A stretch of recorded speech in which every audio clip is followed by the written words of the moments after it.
নমস্কাৰ প্ৰিয় দৰ্শক আপোনালোক সকলোকে সুপ্ৰভাত জনাইছো আৰু আশা কৰিছো আজিৰ দিনটো আপোনালোকৰ সকলোৰে ভালে কুশলে যাওক সেই আশাৰে আন দিনাৰ দৰে পুনৰ বিশেষজ্ঞৰ কিছু গুৰুত্বপূৰ্ণ পৰামৰ্শৰে আজিৰ আমাৰ এই বিশেষ অনুষ্ঠান আমাৰ এই কেইদিনৰ এটুৱে নেৰানেপেৰা প্ৰয়াস ৰিচ টাইমৰ যাতে এই সময়ত দেশৰ ৰাজনীতিৰ পৰা আদি কৰি সকলো খবৰ আমি আপোনালোকক জনাম কিন্তু আটাইতকৈ ডাঙৰ কথা হৈছে কোভিড-19ৰ লগত আমাৰ প্ৰতিটো মুহূৰ্তত যি সংগ্ৰাম এই সংগ্ৰামত যাতে আমি জয় হ'ব পাৰোঁ তাৰ কাৰণে আটাইতকৈ ডাঙৰ কথা হৈছে বিশেষজ্ঞসমূহৰ পৰামৰ্শ আৰু আজি আমি ক'বলৈ পাই আমি সুখী হৈছোঁ যে আমাৰ লগত যি কেইজন বিশেষজ্ঞ ইতিমধ্যে আমাক সহায় কৰিছে আপোনালোকক গুৰুত্বপূৰ্ণ পৰামৰ্শ দিছে আমি তেওঁলোকক ধন্যবাদ জ্ঞাপন কৰিছোঁ এই সুযোগতে বিশিষ্ট চিকিৎসক ডক্টৰ নৱনীল বৰুৱাক আমি ধন্যবাদ জ্ঞাপন কৰিছোঁ আমি ডক্টৰ হিতেশ বৰুৱাক ধন্যবাদ জ্ঞাপন কৰিছোঁ যে তেওঁলোকে এইকেইদিন আপোনালোকক সজাগতাৰ ক্ষেত্ৰত যথেষ্টখিনি গুৰুত্বপূৰ্ণ পৰামৰ্শ দিছে আৰু দৰ্শকসকল তেনে পুনৰ এক সজাগতাৰ বাবে আজি আমাৰ লগত আছে আন এজন বিশেষজ্ঞ চিকিৎসক আজি আমাৰ লগত আছে দিল্লীৰ গংগাৰাম হস্পিটেলৰ চেয়াৰমেন প্ৰফেসৰ অনিল আৰোৰা এজন লিভাৰ স্পেচিয়েলিষ্ট হয় অসমৰ বহু মানুহে তেওঁৰ ওচৰত গৈছে আৰু তেওঁ বিভিন্ন জনৰ সমস্যা খুব গুৰুত্ব সহকাৰে লৈ সমস্যা সমাধানৰ কাৰণে দিহা পৰামৰ্শ দিয়ে আৰু সকলোৱে কয় যে যথেষ্টখিনি তেওঁ এজন পেশেণ্টৰ কাৰণে কৰিবলগীয়া সকলোখিনি তেওঁ খুব সুন্দৰৰূপে কয় গতিকে দৰ্শকসকল আজি আমাৰ এই বিশেষ অনুষ্ঠানটিত আমি ডক্টৰ অনিল আৰোৰাক এবাৰ অনুৰোধ কৰিছিলোঁ যে অসমৰ যিটো পৰিস্থিতি বা ভাৰতৰ যিটো পৰিস্থিতি এই সময়ত আমি দৰ্শকসকলক আমি ৰাইজক সজাগতাৰ কাৰণে কিছু এটা প্ৰয়াস কৰিব বিচাৰিছোঁ আপুনি আমাক সহায় কৰিব নেকি আৰু আচৰিত কথা যে তেওঁ একেমুখে কৈছিলে যে তেওঁ ৰিচ টাইমৰ দৰ্শকসকলৰ বাবে সকলোখিনি সজাগতাৰ দিহা পৰামৰ্শ দিব আৰু সেই সূত্ৰে দৰ্শকসকল এই সুন্দৰ অনুষ্ঠানটি আমি আপোনালোকলৈ আগবঢ়াইছোঁ বৰ্তমান সময়ত আমাৰ প্ৰত্যেকৰে মনতে বহু প্ৰশ্ন উদয় হৈছে আমাৰ যদি সাধাৰণভাৱে চৰ্দি বা পানী লগা বা জ্বৰ লাগে আমি সেইখিনি সময়ত আমি ভয়তে আতুৰ হৈ পৰোঁ আৰু আমি ভাবোঁ যে আমি কৰোনা আক্ৰান্ত হৈছোঁ নেকি গতিকে এই সময়ত আচলতে ভয়ত আমি ভীতিগ্ৰস্ত হৈ পৰোঁ কিন্তু তথাপিও আমি জানিব লাগিব যে আচলতে কৰোনা কেই প্ৰকাৰৰ হয় এইখিনি সময়ত আমি ভ্যাকচিন ল'বলৈ গৈ আছোঁ বৰ্তমান কি ভ্যাকচিন উপলব্ধ হৈ আছে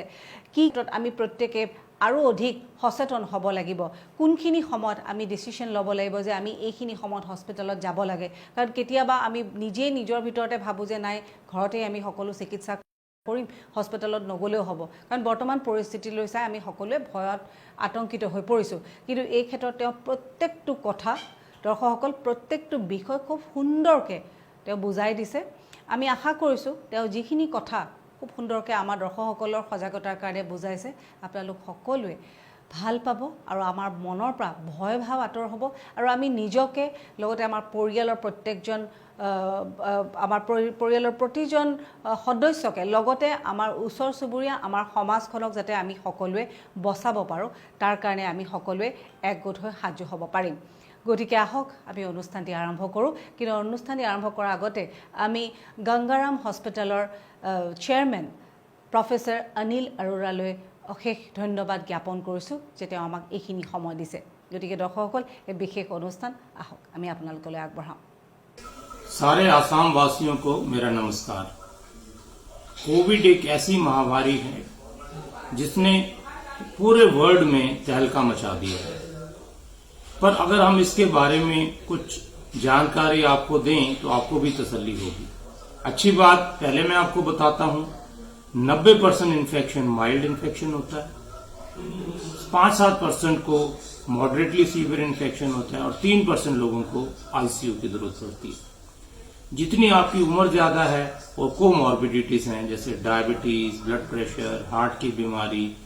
या अंडरलाइंग लंग डिजीज तो आपको कोरोना से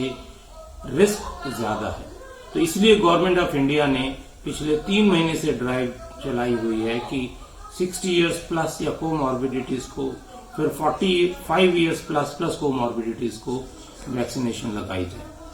क्योंकि इसके बावजूद भी कुछ लोगों को वैक्सीन की साइड इफेक्ट की गलत फहमियों की वजह से वैक्सीन लोगों ने नहीं लगवाई। मैं ये आपको बताना चाहता हूं कि वैक्सीन सेफ है इफेक्टिव है और बहुत ज्यादा डेटा इमर्ज होकर आ रहा है कि जिन लोगों ने 2 वैक्सीन लगवा ली हैं उनको सीवियर इन्फेक्शन होने के चांसेस कम हैं और उनकी डेथ के चांसेस 0.04% से भी कम है।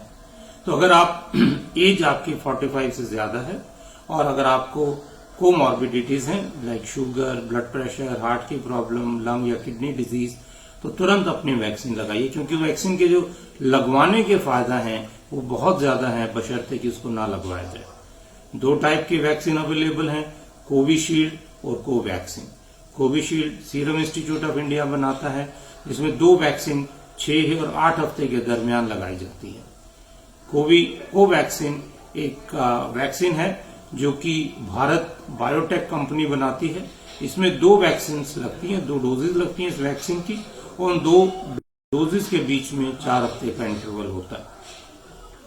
हर आदमी को अब, क्योंकि वैक्सीनेशन के बावजूद भी देश में टोटल केसेस बढ़ रहे हैं, अगर मैं अभी की बात करूं तो डेली 3.5 लाख केसेस हो रहे हैं, जो कि पूरे वर्ल्ड में एक रिकॉर्ड है। It is a dubious record made by India to have the maximum cases of कोविड-19 इन्फेक्शन इन द वर्ल्ड। क्योंकि केसेस वैक्सीनेशन के बाद भी बढ़ रहे हैं और हमारी मेजर पॉपुलेशन यंग है हिंदुस्तान में, तो गवर्नमेंट ऑफ इंडिया ने बड़ा अच्छा कॉन्शियस डिसीजन लिया है। कोविड-19 इन्फेक्शन 3 टाइप का होता है,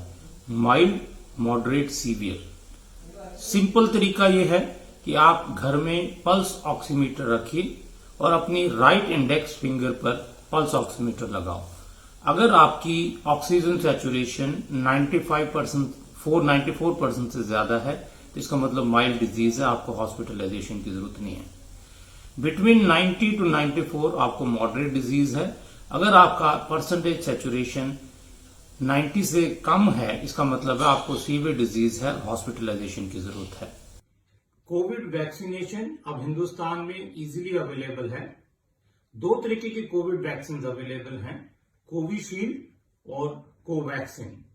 Covishield serum institute of India ने बनाई है और कोवैक्सीन भारत बायोटेक्नोलॉजी ने बनाई है।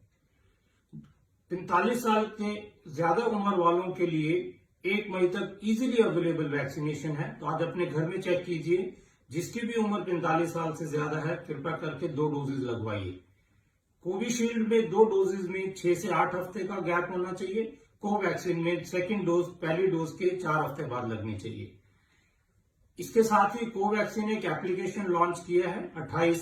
अप्रैल से। 1 मई के बाद 18 साल से ज्यादा हर इंडियन को कोवैक्सीन भारत में अवेलेबल हो जाएगी। तो please check out today and go and get vaccine. Anybody is more than 18 years of age, 1 मई से उनको वैक्सीनेशन कोवैक्सीन एंड कोविशील्ड लगनी शुरू हो जाएगी। अगर आपको इन्फेक्शन हो गया है तो घबराने की कोई बात नहीं है। एज आई सेड कि 90% लोगों को माइल्ड इन्फेक्शन होता है। माइल्ड इन्फेक्शन में आपको paracetamol, vitamin C, vitamin D के अलावा किसी चीज की जरूरत नहीं है। हाँ, ये जरूर मैं कहना चाहूंगा कि आप पल्स ऑक्सीमीटर जरूर रखिए, अपने राइट इंडेक्स फिंगर पे पल्स ऑक्सीमीटर लगा के चेक कीजिए। अगर आपका ऑक्सीजन सैचुरेशन 94% या 94% से ज्यादा है, इसका मतलब आपको कोई रिस्क नहीं है। अगर पूरी प्रिकॉशन लेने के बाद, आइसोलेशन के बाद, अच्छी डाइट लेने के बाद, पैरासीटामोल से अगर आपका फीवर सेटल नहीं होता, 3-4 दिन में अगर आपका ऑक्सीजन सैचुरेशन 94 से कम होके 90 और 94 के बीच में हो रहा है, इसका मतलब आपको मॉडरेटली सीवियर डिजीज है। इस टाइम आपको डॉक्टर को कंसल्ट करना पड़ेगा। डॉक्टर डिसाइड करेगा कि कुछ दवाई जैसे रेमडेसिविर या स्टीरॉयड शुरू किया जाए। इसके बाद अगर आपने स्टीरॉयड्स एडिक्वेट डोजेज में ले लिए हैं और उसके बाद भी अगर आपका ऑक्सीजनेशन सैचुरेशन जो आप इंडेक्स फिंगर से पल्स ऑक्सीमीटर से देखते हैं वो 90 से ड्रॉप होता है, तो ये टाइम है जब आपको हॉस्पिटलाइजेशन की जरूरत है।